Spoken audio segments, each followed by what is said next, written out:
रमज़ानुल मुबारक का महीना चल रहा है और इस महीने में हर घर में, हर मस्जिद में, चाहे मर्द हजरात हों या ख़वातीन हों, बच्चे हों, बड़े हों, हर शख्स कुरान मुक़द्दस मुकम्मल करता है।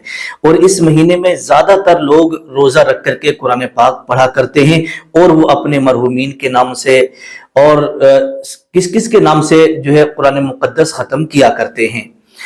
तो जो लोग कुरान पाक ख़त्म कर रहे हैं, रमज़ान में कुरान शरीफ पढ़ रहे हैं, तो उनके लिए खासकर वीडियो है। ये 4 गलती कभी मत करना।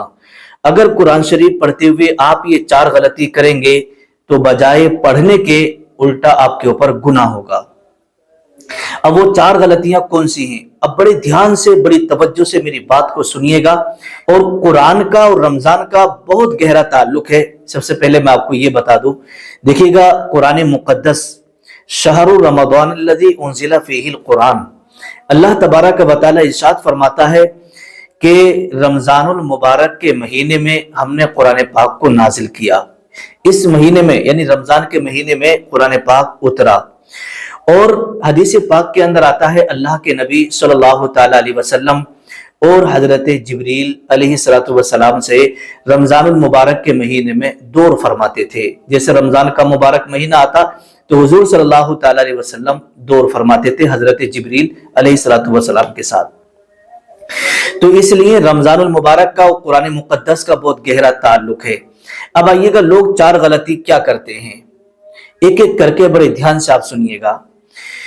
नंबर 1, पहली गलती लोग ये करते हैं कि बिना वुजू के यानी बेवुजू के ही कुरान पाक हाथ में लेकर के छू करके पढ़ने लगते हैं, जबकि बिना वुजू के, बगैर वुजू किए हुए कुरान मुक़द्दस को छूना ये हराम है। तो आपने कुरान पाक हाथ में ले लिया, आपने वुजू किया नहीं, तो हराम काम तो आपने पहले ही कर लिया। तो कुरान मुक़द्दस को बगैर वुजू के छूना ये हराम है। पहली गलती, जब भी आप कुरान मुक़द्दस पढ़ने के लिए जाएं तो पहले आप वुजू कर लें, उसके बाद में आप कुरान पाक हाथ में लेकर के पढ़िएगा, उसको हाथ लगाइएगा। और अगर बिना देखे आप पढ़ रहे हैं तो मुंह ज़बानी अगर आप पढ़ रहे हैं तो फिर वुजू करने की भी जरूरत नहीं है। आप मुंह ज़बानी पढ़ेंगे तो आप बिना वुजू के भी पढ़ सकते हैं, लेकिन बेहतर यही है कि आप कुरान पाक की तिलावत करें तो बावुजू होकर के करें, वुजू करके करें। पहली गलती हो गई।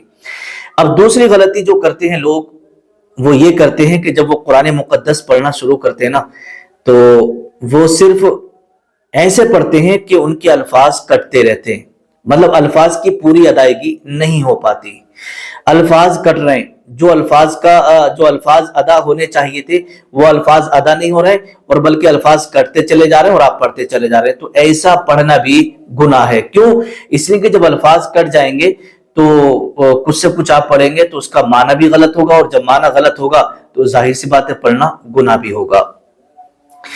2 गलती ये हो गई। अब तीसरी गलती ये है, तीसरी गलती लोग ये करते हैं कि जब वो कुरान शरीफ पढ़ते हैं ना तो सिर्फ मुंह में पढ़ते रहते हैं,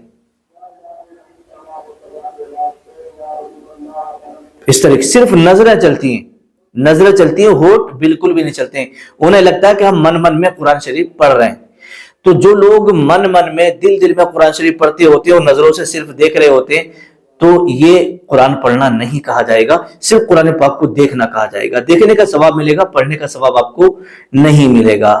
तो अगर आप कुरान शरीफ पढ़ें तो फिर उसका तलफ्फुज अदा जरूर करें, और अगर आप तलफ्फुज अदा नहीं करेंगे तो फिर आपका कुरान शरीफ पढ़ना नहीं कहलाएगा।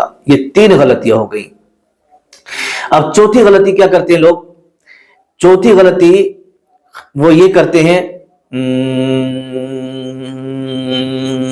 आवाज भी निकल रही है और आप देख भी रहे हैं, और लेकिन की आवाज आ रही है, की आवाज आ रही है, लेकिन तलफ्फुज नहीं कर रहे हैं। तो आपने देखा होगा मस्जिद में आप जाइएगा तो बहुत सारे लोग वहां पर कुरान शरीफ पढ़ते हुए आपको मिलेंगे। तो कुरान शरीफ हाथ में होगा,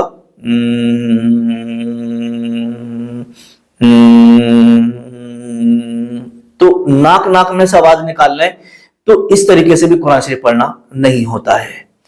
तो मेरे प्यारे इस्लामी भाइयों और इस्लामी बहनों, अगर आप कुरान मुक़द्दस की तिलावत करें, अपने किसी अजीज मरहूम के नाम से कुरान शरीफ पढ़ रहे हैं, तो फिर قرآن مقدس کے پارے کو چاہے ایک پارا پڑھنے میں آپ کو 1.5 گھنٹہ لگے، 2 گھنٹے لگے، 1 گھنٹہ لگے، پون گھنٹہ لگے، لیکن تلفظ کے ساتھ پڑھیے گا۔ اگر آپ تلفظ کے ساتھ قرآن مقدس کو نہیں پڑھیں گے تو قرآن شریف پڑھنے کا ثواب تو دور کی بات رہی، بلکہ اور گناہ ہوگا۔ جب تلفظ ادا نہیں ہوگا، معنی کچھ سے کچھ ہو جائے گا، تو ظاہر سی بات ہے بجائے ثواب کے آپ کو گناہ ملے گا۔ تو اس لیے ان 4 باتوں کا دھیان رکھیں۔ اور یہ میں نے ویڈیو اس لیے بنایا کہ بہت سارے لوگ جب مسجد میں آپ جاتے ہیں نا تو آپ کو اس طرح سے پڑھتے ہوئے نظر آ جائیں گے۔ تو ہماری اسلامی بہنیں بھی، اسلامی بھائی بھی قرآن مقدس کو اچھے سے پڑھیں، تلفظ کے ساتھ چاہے تھوڑا ہی پڑھیں۔ السلام علیکم ورحمۃ اللہ وبرکاتہ۔